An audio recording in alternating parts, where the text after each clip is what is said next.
नाशिक लोकसभा मतदारसंघ महायुतीमधील कोणत्या पक्षाला मिळणार याचा तिढा गेल्या अनेक दिवसांपासून कायम आहे। या जागेवर शिवसेना, राष्ट्रवादी काँग्रेस, अजित पवार आणि आता तर भाजपने दावा केल्यानं या जागेचा गुंता अधिकच वाढण्याची शक्यता आहे। अशातच भुजबळांनी आपला निर्णय जाहीर केलाय, पाहूया।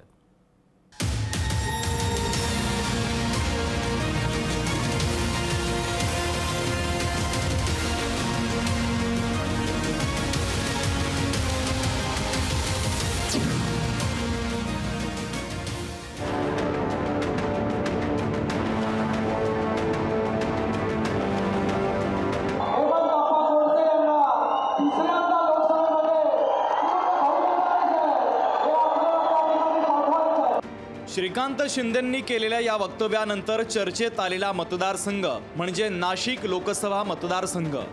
आज होणार, उद्या उमेदवारी जाहीर होणार असं म्हणत नाशिकचा तिढा काही सुटताना दिसत नाहीये। नाशिकच्या जागेसाठी महायुतीमधील सारे पक्ष आग्रही होते असं म्हटलं तर काही चुकीचं ठरणार नाही, कारण नाशिकची जागा शिवसेनेचा बालेकिल्ला म्हणत शिवसेनेनं या जागेवर आपला दावा कायम ठेवला होता। तर तिथं राष्ट्रवादी काँग्रेसकडून भुजबळांच्या नावाला बळ मिळत होतं। भाजपही हम भी कुछ कम नहीं असं म्हणत या जागेसाठी विशेष जोर लावत असल्याचं चित्र पाहायला मिळालं। निवडणुकीसाठी बरोबर 1 महिना शिल्लक असताना तिढा काही सुटत नाही म्हटल्यावर अखेर छगन भुजबळांनी या नाशिकच्या निवडणुकीतून माघार घेतली आहे। एका मतदारसंघामुळे महायुतीमध्ये तणाव निर्माण होऊ नये आणि याचा विरोधकांना फायदा होऊ नये म्हणून आपण या निवडणुकीतून माघार घेत असल्याचं छगन भुजबळ यांनी जाहीर केलंय। आज इथे तुम्हाला सगळ्यांना आणि नाशिकच्या जनतेला मित्रांनो सांगू इच्छितो की मी या नाशिकच्या उमेदवारीच्या संदर्भात पूर्णपणे माघार घेतलेली आहे। माघार घेताना गेल्या काही दिवसांपासून या जागेवरून सुरू असलेल्या घटनांचा भुजबळांनी पाढाच वाचून दाखवलाय। हे सांगता हे खरं आहे का तिथे दिल्लीत असं ठरलंय याची शहानिशा करण्यासाठी मी देवेंद्र फडणवीसांना फोन केला, तुम्हालाच उभं राहायला सांगितलेलं आहे केंद्रातून।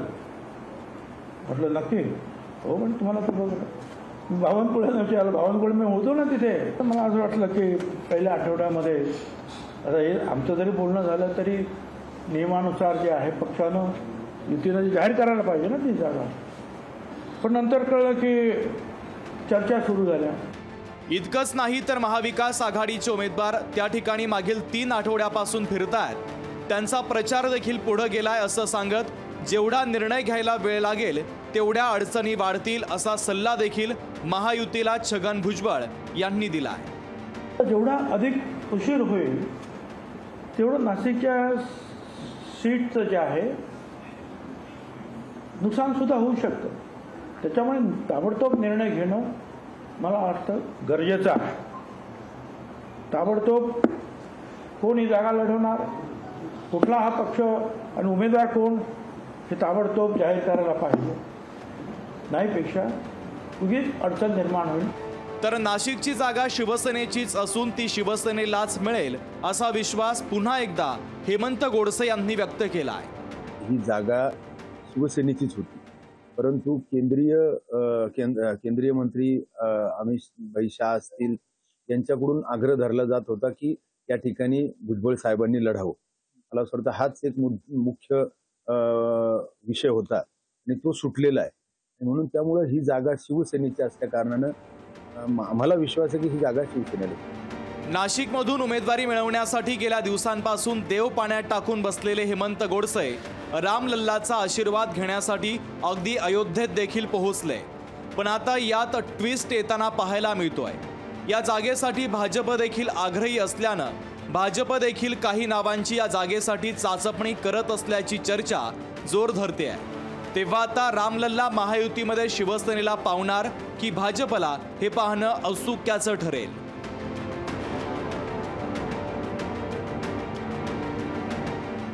ब्युरो रिपोर्ट, लोकशाही मराठी। छत्रपती संभाजीनगरमध्ये लोकसभा निवडणुकीसंदर्भात राजकीय पक्षांमध्ये संभ्रम आणि गोंधळ कुठेतरी मिटत असताना सर्वाधिक जास्त राज्यात चर्चेत असणारी निवडणूक ही लोकसभेची असताना छत्रपती संभाजीनगर येथील नेत्यांचे डावपेच हे चर्चेत आहेत। नेमकी कोणती खेळी खेळली जाते राजकारणात, पाहूयात लोकशाहीच्या या विशेष रिपोर्टमधून।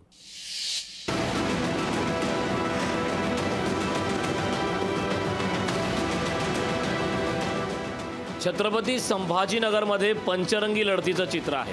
महायुती आणि महाविकास आघाडी या दोन्ही बलाढ्य आघाड्यांसमोर MIMचं कडवं आव्हान आहे। तर MIMच्या इम्तियाज जलील यांचं आव्हान पंक्चर करण्यासाठी वंचितनंही MIMचे कट्टर विरोधक अफसर खान यांना संभाजीनगरच्या आखाड्यात उतरवलं। पूरी जिले के लोगों से मुझे ये उम्मीद है कि काम करने वाले को चुन के देंगे, ऐसा मैं समझता हूँ। और काम करने के अंदर औरंगाबाद शहर में शायद ही कोई अफसर खान का हाथ पकड़ता है, क्योंकि अफसर खान ने पहले मनपा इलेक्शन लड़ा है, 4-4, 5-5 बार चुन के अलग अलग वार्डों से आया हूँ। शहर का 3 बार विरोधी पक्ष नेता रह चुका हूँ, क्योंकि लोगों को मालूम है अफसर खान हमेशा विकास के काम करता है। मुस्लिम मतदारांची विभागणी MIM आणि वंचितमध्ये होईल असं वाटत असतानाच मराठा आणि हिंदू मतदारांच्या विभागणीतही आता 3-3 वाटेकरी झालेत। मवियाच्या चंद्रकांत खैरे समोर महायुतीनं उमेदवाराची घोषणा करण्यापूर्वीच मागच्या निवडणुकीत जवळपास 3.25 मतं घेणारे हर्षवर्धन जाधव पुन्हा अपक्ष म्हणून उभे राहिले। त्यामुळे महायुतीनेही उमेदवारांची निवड करायला उशीर लावला। तिघांचा आग्रह आहे की तू आमच्यासोबत लढला पाहिजे, आम्ही आमच्या पक्षात बोलतो। त्यामुळे मला पूर्ण विश्वास आहे की निवडणूक ह्या सर्व कार्यकर्त्यांच्या 18 पगड जातीच्या मावळ्यांच्या जोरावर ही निवडणूक मी निश्चित जिंकेल। विजयाचा गणित माझ्याकडे आहे।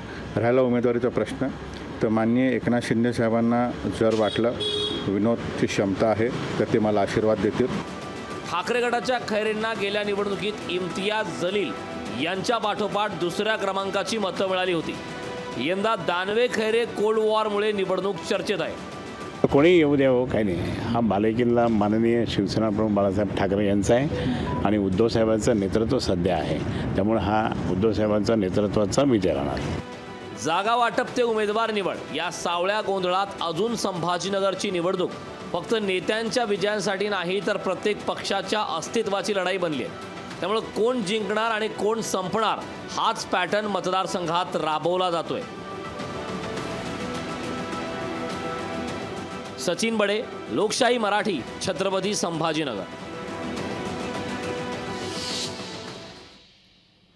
संभाजीनगरमध्ये महायुतीकडून अद्यापही उमेदवारी देण्यात आलेली नाही। भाजपकडून डॉक्टर भागवत कराड यांना उमेदवारी मिळणार अशी चर्चा असताना भाजपला तिकीट न मिळाल्यास शिवसेनेने विनोद पाटील यांना उमेदवारी द्यावी अशी मागणी आता चक्क भाजपच्या 8 माजी नगरसेवकांनी आणि माजी उपमहापौरांनी केली आहे।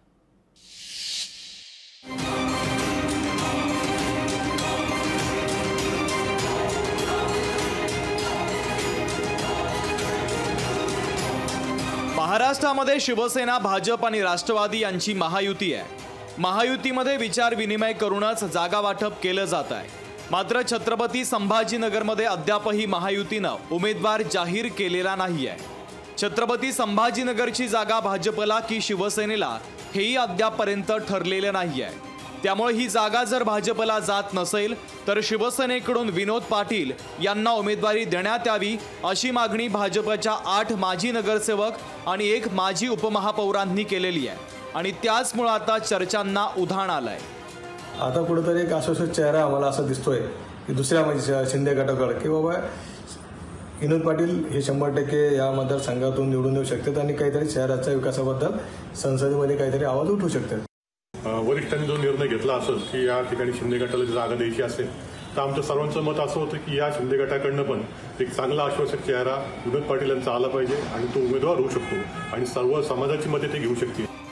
भाजपच्या 8 माजी नगरसेवकांनी आणि 1 माजी उपमहापौरांनी भाजपचे शहराध्यक्ष शिरीष बोराळकर यांची भेट घेऊन ही जागा भाजपला न मिळाल्यास ही जागा विनोद पाटील यांना शिवसेनेकडून मिळावी अशी आग्रहाची मागणी केली आहे। अशातच महायुतीकडून शिवसेनेचे संदीपान भुमरे हे इच्छुक असताना विनोद पाटलांच्या उमेदवारीसाठी चक्क भाजपच्या स्थानिक नेत्यांनी आग्रह धरलाय।